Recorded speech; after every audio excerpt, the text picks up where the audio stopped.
I'm here with Kerri Walsh-Jennings, 5-time Olympic volleyball player, 3-time gold medalist, 1-time bronze medalist. How are you doing today? I'm awesome. Thank you. Thank you for coming and being in Fort Lauderdale. No problem. You showed up to my workplace, so thanks for coming to us. Do you want to come visit us at southflorida.com? Oh, goodness. Well, I think I'm officially visiting with you right now, so hopefully this takes care of that. True. So this is a pretty big tournament. Can you kind of explain, there's 5 of these around the world? How does this work? So this is the FIVB World Tour, and these are the top tier events. This is a 5-star event, and it goes all the way down to a 1-star event. So with a 5-star event, you are guaranteed to have the best athletes in the world. So many countries are represented. The Olympic champions, everyone who was aspiring for gold last summer are here. Some have new partnerships. There's a lot of prize money on the line. There's a huge TV presence and social media presence. But basically for the fans who show up, it's going to be a huge party. It's so fun, especially here in Fort Lauderdale. You guys don't mess around. But it's going to be a big party centered around amazing competition. And I don't care if you know beach volleyball or not. You show up, and I promise you people are going to love it because it's just, there's something for everybody out here. And how does a tournament like this bring exposure to a sport that may only be watched or recognized during Olympic time? Yeah, that's certainly something that we're aspiring to change, is that, we have these huge events all summer long and all year long. Basically, these athletes are competing, but most of the world only knows us every 4 years, and we're literally like the #1 or 2 sport in the Olympics every single year. So my mission, as I take on the road to Tokyo 2020, is to change that. And once we get, I guess, more viewership on TV, then the brands get behind us, and we use their marketing weight and and leverage the sport. But the sport is so beautiful. It literally has grace, power, sex appeal. It's family oriented. It's aspirational. It's inspirational. I don't care. There's so many beautiful adjectives about it, and so it's just a matter of time, but we're getting there little by little. On the note of sexual appeal, does it ever bother you that some people may just be watching the sport to see women in bikinis? No, it really doesn't bother me because I think it is a sexy sport, and I appreciate that part of this game. A lot of people have this misconception that the athletes are trumping up their sex appeal. It's inherent, and the original way to play the sport is in a bikini and in board shorts. And I don't mind that. I take my uniform very, very seriously. I work with my sponsors to create a performance-enhancing uniform, not a sexy uniform. But I don't care. Whatever gets people out here, that's totally fine by me.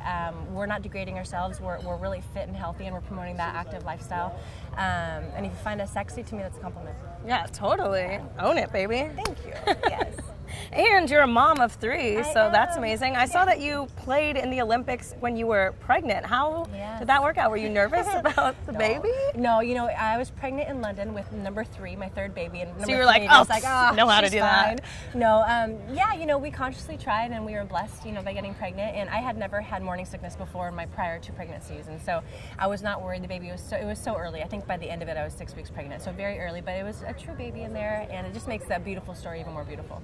And are your kids going to be here at this tournament? No, let's not talk about it. It makes me so sad. This is the first trip of the year, and I had to sit them down and tell me. They're like, "Mommy, you said you were done for the year." I'm like, "It's a new year." Now the madness starts. But no, but we Skype and FaceTime every single day, and we stay very connected. They're part of my team, so they're always with me in spirit, but in person is so much better. And then on the court, your team is April Rose. Ross. Oops. Yes. Oh, no worries. She'll forgive you. So tell me about the chemistry you guys have. Yeah, chemistry is really, really important because the game of beach volleyball is all about rhythm. And you could have 2 great athletes, but they could be like bad dancers together. And so April and I, we have just a natural chemistry that we've been building on for the past 3+ years. And she's awesome. I think both of our skill sets are pretty complete. We're always striving to be better in every single part of the skill sets. But like our heart and our drive and our passion and all these things that you can't train and you can't pay for, we both have that in spades. And so that's why I love playing with her, because she wants it so badly, and it's evident. And I think when people show up, hopefully they'll see that we're a great in-sync team. So she'll be going back to Tokyo with you? That's the plan. Yeah, as of now, she wants to start a family sometime between now and then. So you never know how that's going to shake things up. But I had 2 babies back to back and came back before the Olympics, so I know it can be done. And I believe in life. If you want something bad enough, you just make it happen and you work toward that. Awesome. And then how does playing here in Fort Lauderdale differ from other beach tournaments? Because they keep saying that this is a true beach. Yeah. What does that mean? You know, we travel around the world on this tour, and very often we're not on the beach.